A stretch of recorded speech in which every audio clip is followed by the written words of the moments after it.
What is going on, guys? It is Wrestlelamia here, back with some more news. Join us now as we look at the wildest news stories and rumors you need to know, including Tony Khan under fire and urgently must address this situation, WWE removing RAW content from Peacock, Charlotte Flair's been spotted, Zilla Fatu has aligned with, Bronson talks his WWE future, and much more. Be sure to subscribe and hit that notification bell for daily wrestling videos and follow us on Facebook for exclusive lists. Also check out our new videos on Wrestlelamia XL. And now let's see the intro and get straight into our first story.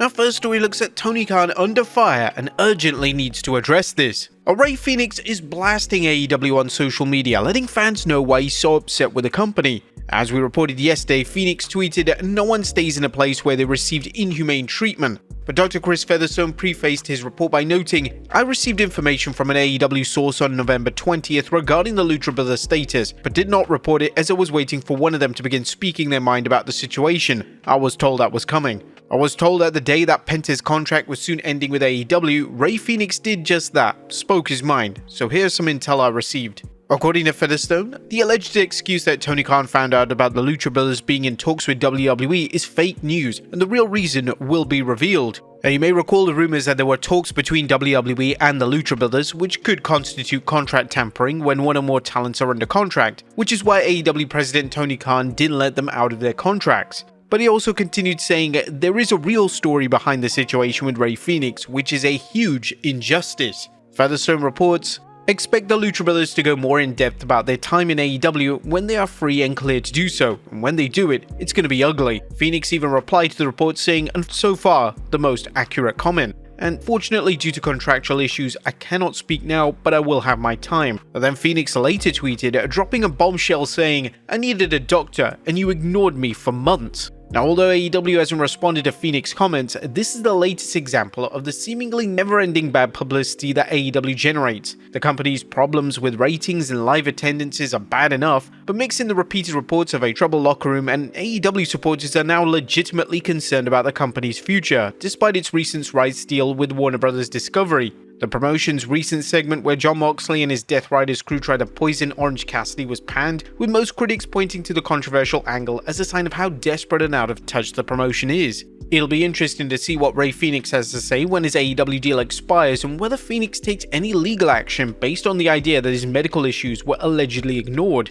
Some fans are looking at Rey Fenix's tweet and comparing it to CM Punk's comments after he left WWE in 2014, complaining that the WWE failed to provide him with adequate medical treatment. What do you guys think of this latest debacle regarding AEW? Are the walls closing in on Tony Khan? Let us know in the comments down below. Next up, WWE removing RAW content from Peacock. That's big news for fans who are enjoying watching vintage episodes of Raw on Peacock, as Figure 4 Online's Brian Alvarez recently tweeted, confirmed that the entire Raw library will be off Peacock with the move to Netflix. The Wrestling Observer is also reporting that a new WWE trademark application suggests where the content is headed. The company filed a trademark Raw Vault for wrestling purposes on December 6, 2024. Kerry's report added the name Raw Vault could be linked to WWE's popular YouTube channel WWE Vault. The channel launched in May and features matches, videos, playlists, and full events from WWE's content library. Over the weekend, WWE Vault posted an entire classic episode of Saturday Night's Main Event. Our fans are already discussing this move, suggesting that Netflix doesn't want the burden of having so much content to stream,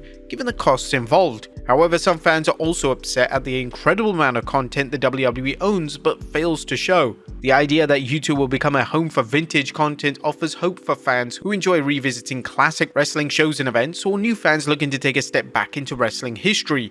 Ultimately, TKO Holdings' focus on the bottom line means that if they feel they can monetize content, it will appear in some capacity. Just how much remains to be seen. A related question is whether the WWE will begin targeting YouTube channels that upload classic content that WWE owns, particularly content that isn't aired on Peacock. Do you guys watch the WWE's library on Peacock and/or the WWE Vault, and would you be interested in seeing more? If so, would you be willing to pay a premium price to see rare content? Next up, Charlotte Flair spotted. Now, is Charlotte Flair's WWE return imminent? Fans have been asking this for several months as the Queen has kept them updated about her rehabilitation from the multiple injuries she suffered last year during a match against Asuka. While Flair hasn't provided any details on a return date, her latest social media post shows her training at Sean Spears and Tyler Breeze Flatback's wrestling school, and Charlotte wrote, well, a bunch of emojis and OGs. A Ringside News commented on the photo saying that Flair is pictured alongside Spears, Breeze, TNA Wrestling's Li Ying Lee, formerly Xia Li, and fellow injured WWE star Kiana James. Theories that Charlotte Flair could appear at Saturday Night's Main Event or Raw's debut on Netflix continues to keep Flair fans buzzing about when and where she'll return. While the WWE's women's division is packed with talent from the mid-card to the main event, you can be certain that the Queen will have a top spot once she returns. Next up, Bronson Reed talks WWE future.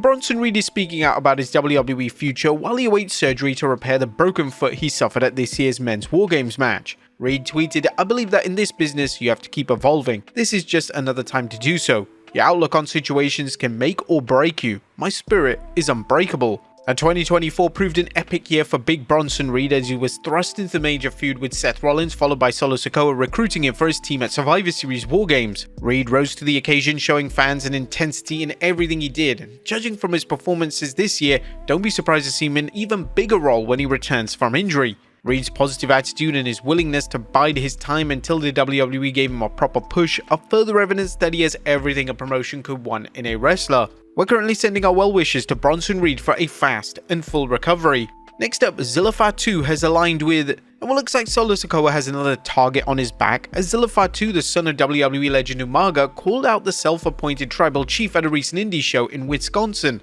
Wrestle Talk commented on a video from Zilla's appearance at the show saying that Fatu garnered extra attention after securing the win in a bout by calling out the Bloodline's tribal chief Solo Sikoa. As seen in the footage below, Fatu can be heard saying, "Where you at, Solo?" while doing the signature Bloodline finger point to the sky. Umaga's former manager, Armando Alejandro Estrada, now working as Armando Estrada, seconded Zilla during the match, further adding to the intrigue. Estrada was a good mouthpiece for Umaga, and his presence alongside Zilla in the WWE could cement Zilla's legacy with his famous father.